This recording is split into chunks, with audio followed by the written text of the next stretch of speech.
गुरुर्ब्रह्मा गुरुर्विष्णू गुरुर्देवो महेश्वरा गुरु साक्षात परब्रह्म तस्मै श्री गुरुवे नमः।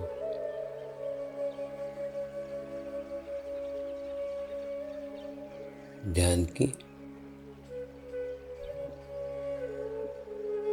उस स्थिति में जाएंगे जहाँ शरीर भाव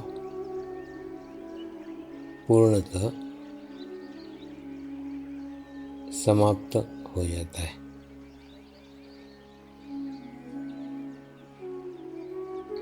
अपने पूरे शरीर को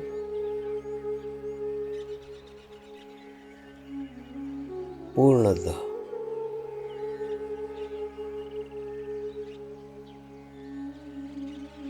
शिथिल छोड़ देंगे,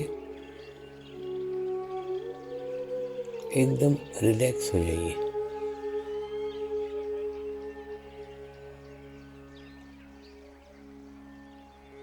मंत्र का उच्चारण करेंगे।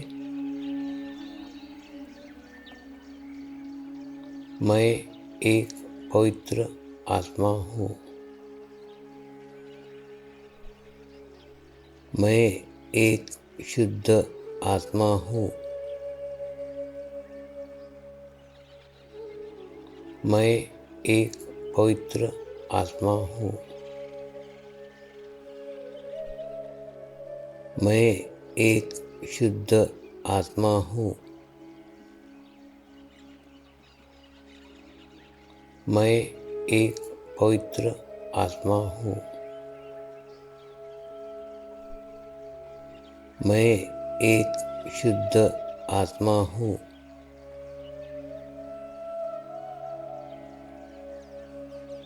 अभी इसी आत्मा भाव को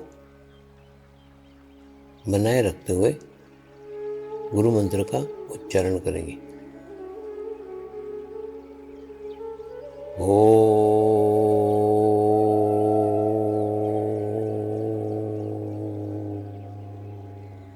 श्री शिवकृपानंद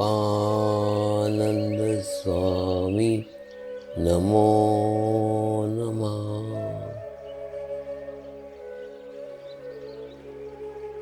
ओम श्री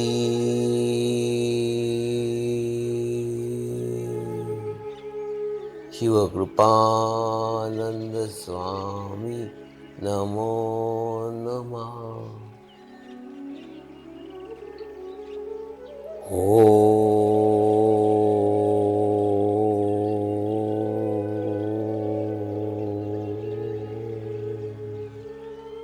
श्री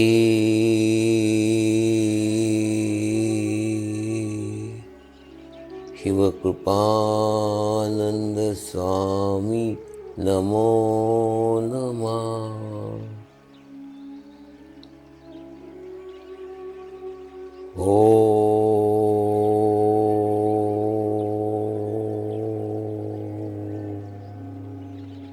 श्री शिवकृपानंद स्वामी नमो नमः।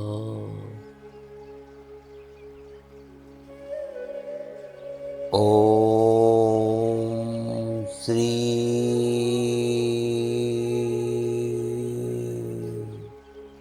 शिवकृपानंद स्वामी नमो नमः।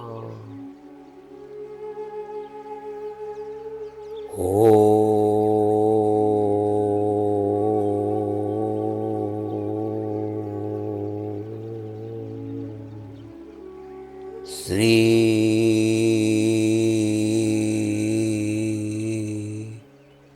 शिवकृपानंद स्वामी नमो नमः।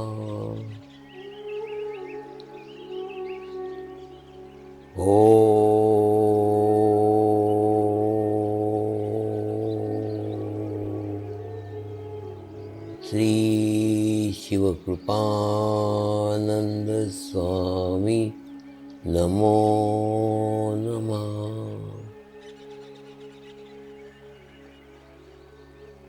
ओम श्री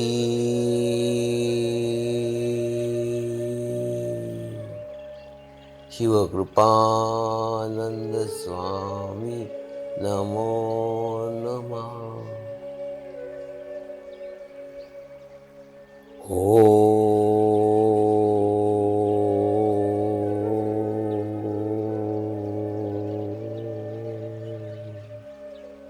श्री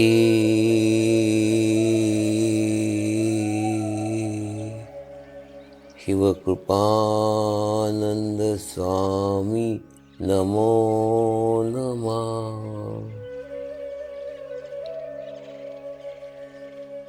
अब आप अपना चित्त सहस्त्रार पे रख के थोड़ी देर के लिए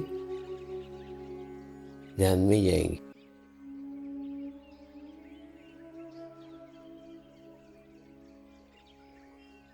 पुराने जमाने में गुरु के साथ तीर्थ क्षेत्र में जाने का बड़ा महत्व था।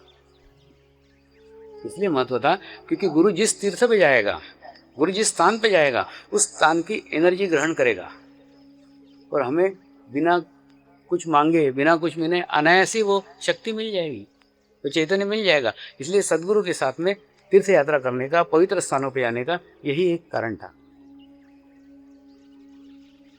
हम ऐसे चैतन्यपूर्ण स्थानों में जाते हैं, लेकिन जाते हैं किस लिए जाते हैं, क्या लेने जाते हैं? हम मांगने के लिए जाते हैं, ये मिल जाए, वो मिल जाए, वो मिल जाए, वो मिल जाता है। जैसे हम अम्बा जी के मंदिर जाते हैं, वहाँ जाके कुछ मांगते हैं, मिल जाता है, लेकिन जीवन भर अम्बा जी के मंदिर में नहीं रहा जा सकता, रोज वहाँ लाइन लगा के नहीं पहुँचा जा सकता। तो मैं कहता हूँ अम्बा जी का मंदिर आप आपके सहस्त्रार के ऊपर निर्माण करो, क्योंकि जब आप उस मंदिर में जाते हो तो आपको एक निर्विचारता की अवस्था प्राप्त हो जाती है, एक निर्विचारता की स्थिति प्राप्त हो जाती है, क्योंकि उस मंदिर के वाइब्रेशंस इतने अच्छे हैं कि जैसे आप पहुँचोगे आपको निर्विचार अवस्था प्राप्त होगी। और वो निर्विचार अवस्था प्राप्त होने के बाद फिर आप जो कुछ मांगोगे वो मिल जाएगा, क्योंकि आपने आपकी एक उच्च अवस्था में जाके वो मांगा हुआ है। लेकिन जो मांग रहे हो वो बहुत हो गया। अब जब मांगने जाओ तो वो मांगो जो मांगने के बाद में कुछ मांगने की आवश्यकता ही न रहे। कुछ शाश्वत मांगो, ऐसा मांगो जो मांगने के बाद जो कभी नष्ट नहीं हो सकता। एक एक चॉकलेट क्यों मांगने के लिए जाते हो? अक्खा डब्बा ही उठा के ले आओ ना, बाद में बैठो अपने घर पे चॉकलेट खाते हो।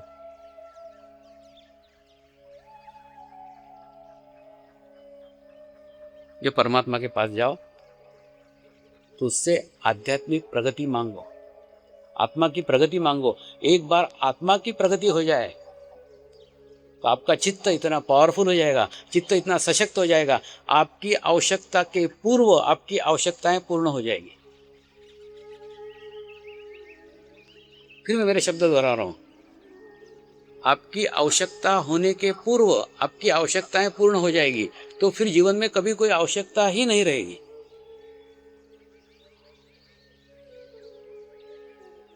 आप कल्पना करो उस जीवन की, जिस जीवन में आपके इच्छा के पूर्व आपकी इच्छाएं पूर्ण हो गई, कोई इच्छा ही नहीं रहेगी। ऐसे हजारों साधकों को ध्यान से अनुभव आए हैं। ध्यान में सर्वांगीण उन्नति होती है, सर्वांगीण विकास होता है, सब क्षेत्रों में विकास होता है, सिर्फ स्वास्थ्य के क्षेत्र में नहीं। आप जिस क्षेत्र में हो उस क्षेत्र में डेवलपमेंट होता है, उस क्षेत्र में विकास होता है। आप किस क्षेत्र में हो उससे कुछ लेना देना नहीं, लेकिन ये तभी संभव है जब आप पूर्ण चॉकलेट का डब्बा मांगो। एक एक चॉकलेट मत मांगो। कल मैंने आपको बताया था कि वो योगा टीचर सिर्फ एक सुडौल शरीर मांगती है, सुडौल शरीर हो जाता है, लेकिन चित्त गंदा का गंदा ही रहता है, चित्त शुद्धि नहीं होती, आध्यात्मिक प्रगति नहीं होती, आत्मीय प्रगति नहीं होती, क्योंकि वो मांगते ही नहीं है। योगासन आध्यात्मिक स्थिति अच्छी करने का एक अच्छा साधन है, लेकिन उस साधन का उपयोग सिर्फ शरीर तक सीमित है। तो शरीर तक मांगा, शरीर तक हुआ। तो आप कहाँ जाके क्या मांग रहे हो, उसके ऊपर निर्भर है आपका क्या मिलने वाला है।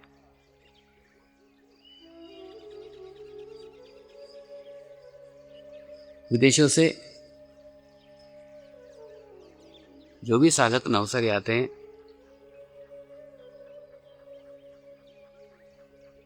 वो सभी साधक शिरडी अवश्य जाते हैं, और एक दिन के लिए जाते हैं, फिर वहीं 3-4 दिन रह जाते, स्वामी हम यहीं रहेंगे, रहो।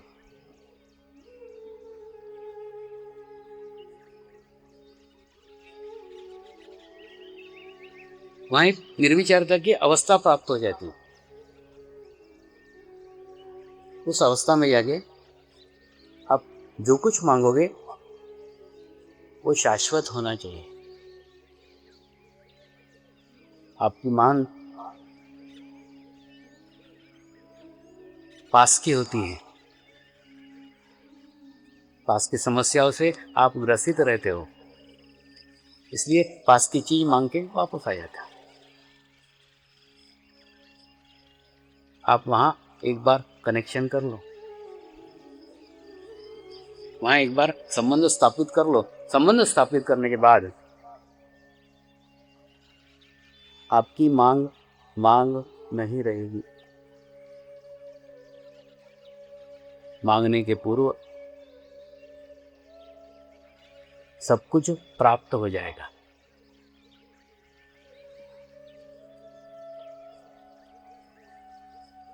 एक बार, अब कई बार शिरडी गए होंगे, एक बार और जाओ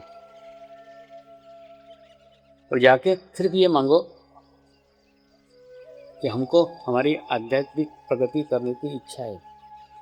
उस प्रगति का मार्ग बताइए, मार्ग रास्ता बताइए। स्वयं रास्ता वहां से खुल जाएगा। वही एक मार्ग है, वही एक रास्ता है, वहां से सारे रास्ते खुलते हैं।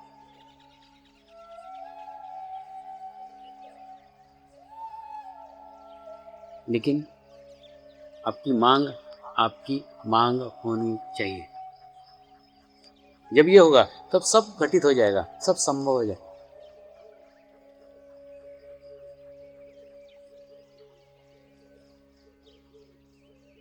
एक बार मैं कनाडा जा रहा था, तो मुंबई के एयरपोर्ट पे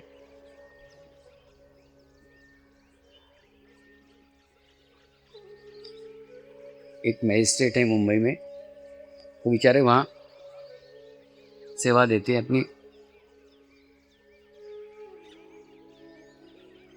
मुझे ज़्यादा भीड़ भाड़ से दूर रखने की कोशिश करते हैं, ज़्यादा लाइन में न लगना पड़े ऐसी कोशिश करते हैं। ऐसे कोशिश करते हुए जब आखिरी कैबिन तक पहुंचा, तो वहाँ एक पुलिस का अधिकारी बैठा हुआ था, जो सुरक्षा का प्रमुख था। वो अपने कुर्सी से बैठा, बाद में जैसे ही मेरे को देखा तो एक जगह कुर्सी पे आसन डाल के बैठा हुआ था, राह देख रहा था मेरे बारी की। तो उसने आके मेरे पैर पकड़ लिए और पैर जोर जोर से दबाना शुरू किया एकदम। पुलिस अधिकारी धष्टपुष्ट था, और जब जोर से पैर दे रहा हो, सोचो क्या स्थिति होगी मेरी। वहां बचाने के लिए कोई साधक नहीं थे, जोर से दबा रहा था, चपक चपक पूरे घुटने तक एकदम मरोड़ना। पैर रहता है कि नहीं रहता है विचारों में। और वो जिद कर रहा था, स्वामी जी आप मेरे सर के ऊपर हाथ रखो। मैंने उनको बताया, मेरे को मेरी नहीं आपकी चिंता है कि आपको हाथ रखा हुआ सहन होगा या नहीं होगा।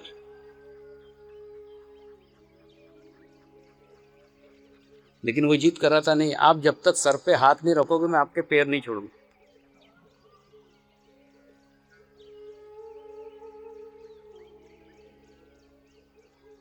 बहुत देर हो गई, सब पैसेंजर चले गए, मैं ही रह गया।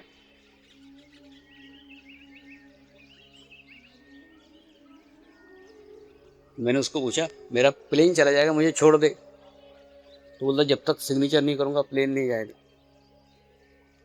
फिर मरता क्या ना करता, मैंने उसके सर के ऊपर हाथ रख दिया। जैसे ही सर के ऊपर हाथ रखा, वो पागलों सरी का रोने लग गया और पागलों सरी का हंसने लग गया और पूरा ड्रेस के अंदर ऐसा पूरा दंडवत डाल दिया।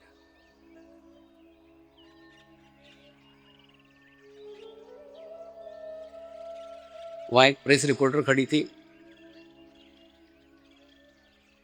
उसने पूछा, स्वामी क्या ये आपका साधक है?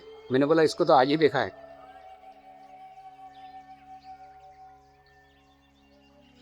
तो उसने उसको पूछा, ये क्या पागलों सरी का हंस रहा है और क्या रो रहा है?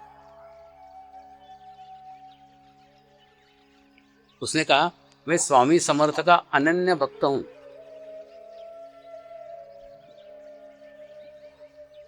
इस गुरु पूर्णिमा में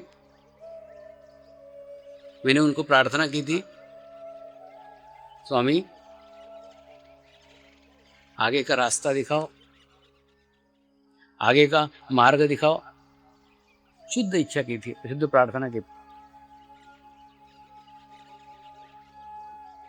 जैसे ही स्वामी जी ने मेरे सर के ऊपर हाथ रखा, मुझे स्वामी समर्थ के दर्शन हो गए। मैं समझ गया, यही मेरे आगे का रास्ता है, यही मेरे आगे का मार्ग है।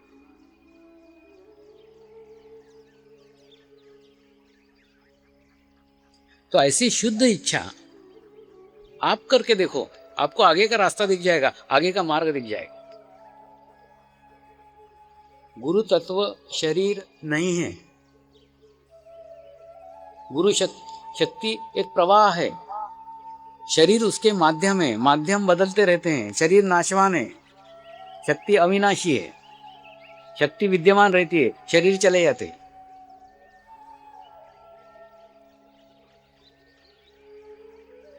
लेकिन शरीर चले जाने के बाद भी शक्ति विद्यमान रहती है।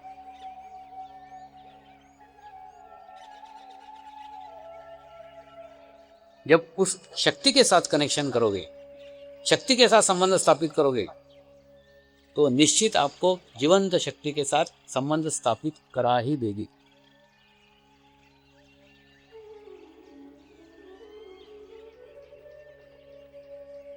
जिस प्रकार से आप खोजते रहते हो कौन सी बैंक में पैसा रखने से अधिक ब्याज की प्राप्ति होगी,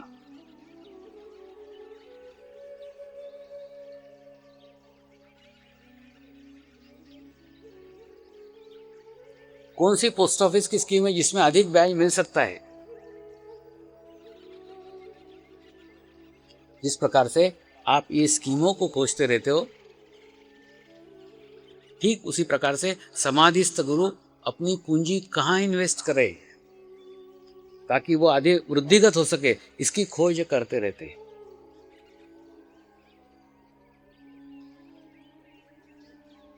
समाधिस्थ गुरुओं की पूंजी उनके भक्तगण हैं। अपने भक्तों को कहाँ हवाले करें, कौन से स्कूल में डालें जिससे उनका आध्यात्मिक विकास हो सके, इसकी चिंता उन्हें भी सदैव रहती है। वो आपकी आध्यात्मिक प्रगति करने के लिए आतुर है, वो आपकी प्रगति करना चाहते हैं, बशर्ते आप प्रगति करवाना चाहो।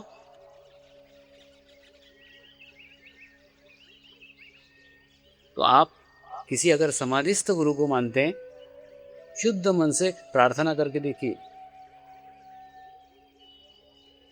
मेरी आध्यात्मिक प्रगति का आगे का रास्ता दिखाओ, आगे का मार्ग दिखाओ, तो बराबर आपके जीवन में किसी जीवंत गुरु का आगमन होगा।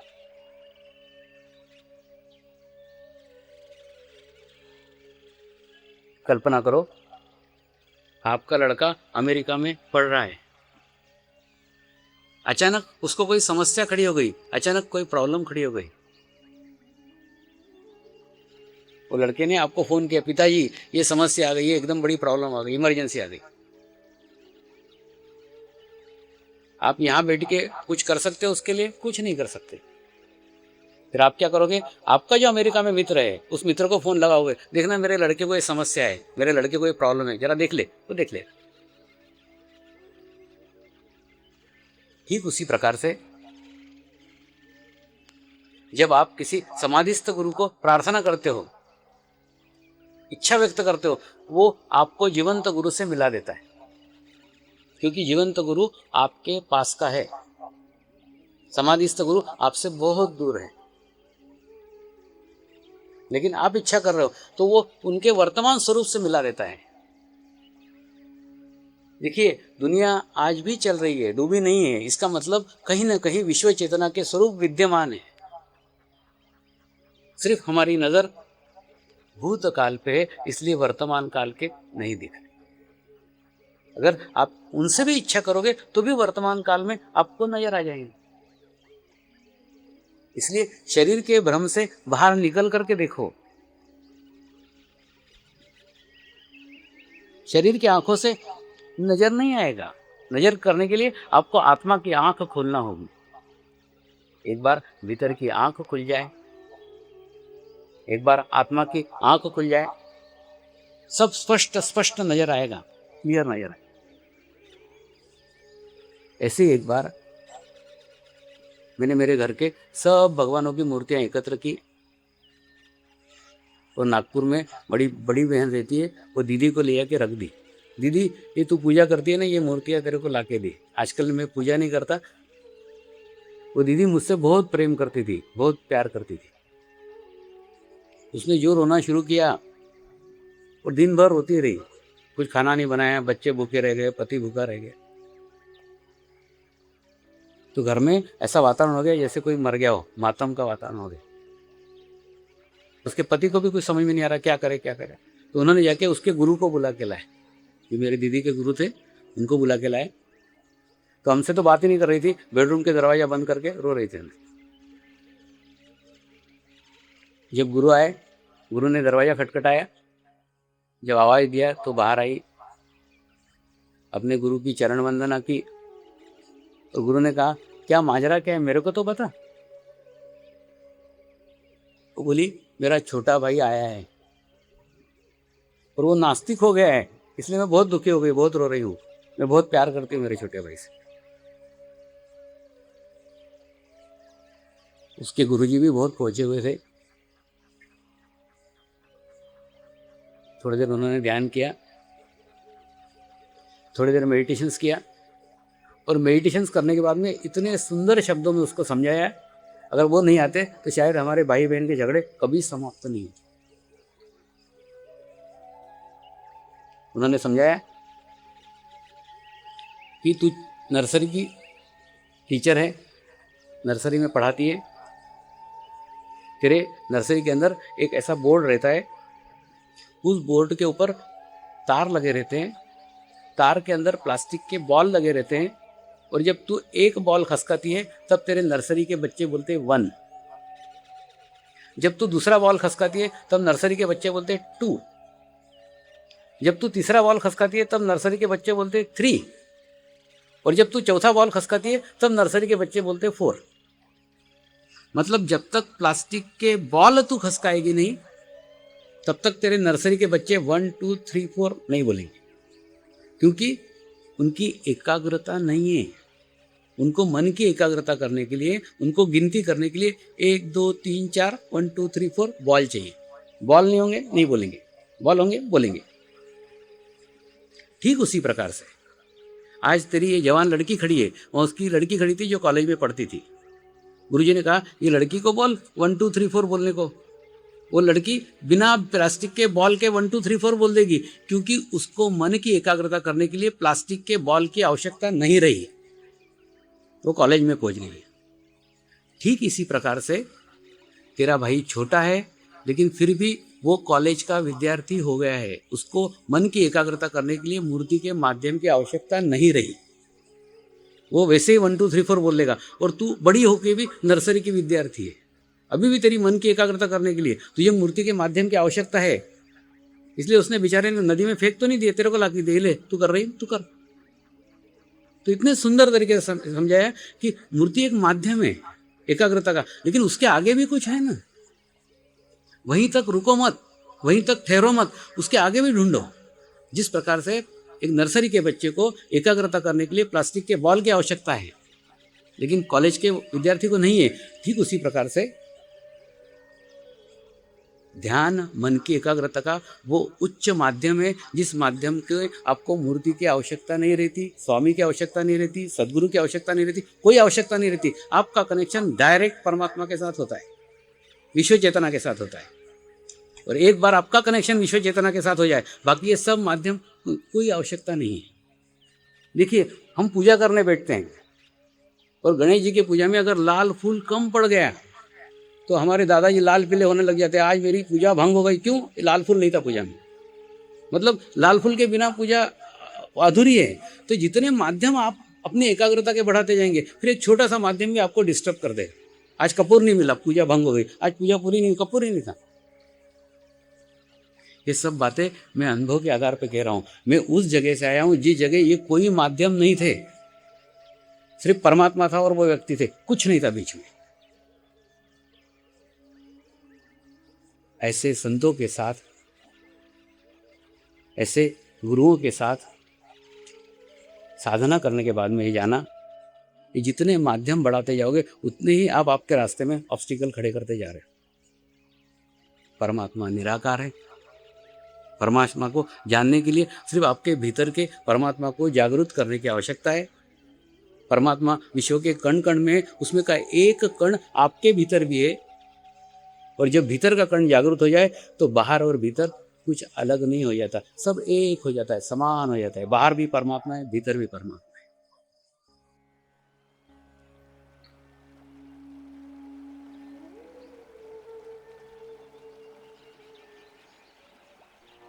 प्रार्थना करेंगे। हे परमात्मा, हम सभी पवित्र आत्माएं आपको हृदय से प्रार्थना करते हैं कि सारे विश्व में शांति हो, सारे विश्व के आत्माओं की आध्यात्मिक उन्नति हो एवं सर्वांगीण उन्नति हो। यही हम सब आत्माओं की शुद्ध इच्छा है। हे परमात्मा, हम सभी पवित्र आत्माएं आपको हृदय से प्रार्थना करते हैं कि हमारे सद्गुरु श्री शिव कृपानंद स्वामी जी का स्वास्थ्य सदैव अच्छा रहे, उनकी आयु दीर्घ हो। यही हम सब आत्माओं की शुद्ध प्रार्थना है, शुद्ध प्रार्थना है, शुद्ध प्रार्थना है।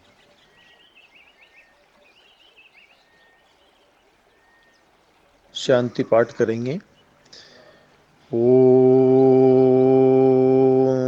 ध्यो शांति अंतरिक्ष गुम शांति पृथ्वी शांति रापः शांति औषधयः शांति वनस्पतयः शांति विश्वे देवाः शांति ब्रह्म शांति सर्वगं शांति शांति एव शांति सामा शांति एधि ओम शांति शांति शांति सर्व इष्टसु शांति भवतु।